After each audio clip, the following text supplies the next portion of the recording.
చెందిన ruthless hit officer Arjun సర్కార్ నాని ఉంటాడు.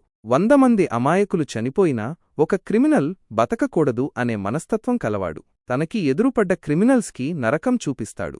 అలాంటి అర్జున్ సర్కార్కి ఒక సైకో కిల్లర్ ఎదురవుతాడు. ఆ కిల్లర్ వరుసగా హత్యలు చేస్తూ పోలీసులకి సవాల్ విసురుతుంటాడు. అర్జున్ సర్కార్ ఈ కేసుని ఛేదించడానికి జమ్మూ కాశ్మీర్ వెళ్తాడు.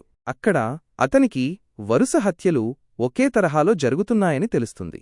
దేశవ్యాప్తంగా 13 హత్యలు ఒకేలా జరుగుతాయి. ఈ హత్యలు చేస్తున్నది ఎవరు? వారి ఉద్దేశం ఏమిటి? అర్జున్ ఈ కేసుని ఎలా పరిష్కరిస్తాడు అనేది మిగతా కథ. ఈ క్రమంలో అర్జున్ జీవితంలోకి మృదుల శ్రీనిధి శెట్టి వస్తుంది. ఆమె అతనికి ఎలా సహాయపడుతుంది అనేది కూడా చూడాలి. ఈ కేసు సిటీకేఎఫ్ కాప్చర్ టార్చర్ కిల్ అనే డార్క్ వెబ్సైట్తో ముడిపడి ఉంటుంది.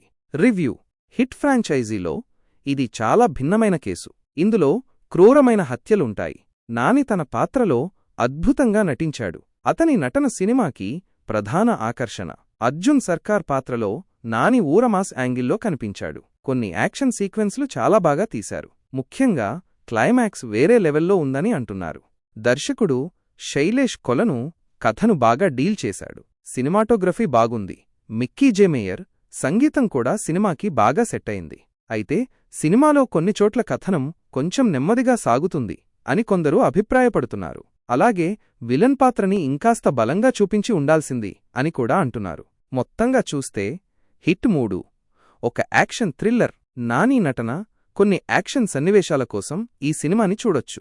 అయితే ఇది పిల్లలు మరియు కుటుంబ ప్రేక్షకులు చూడదగ్గ సినిమా కాదు. చాలా హింసాత్మక సన్నివేశాలున్నాయి. కొందరు నెటిజన్లు ఈ సినిమాని బ్లాక్ బస్టర్ అని కొనియాడుతుంటే, మరికొందరు మాత్రం కథ కొంచెం లాజిక్ లేకుండా ఉందని అంటున్నారు. అయితే నాని అభిమానులకి మాత్రం ఈ సినిమా బాగా నచ్చుతుంది అని చెప్పొచ్చు.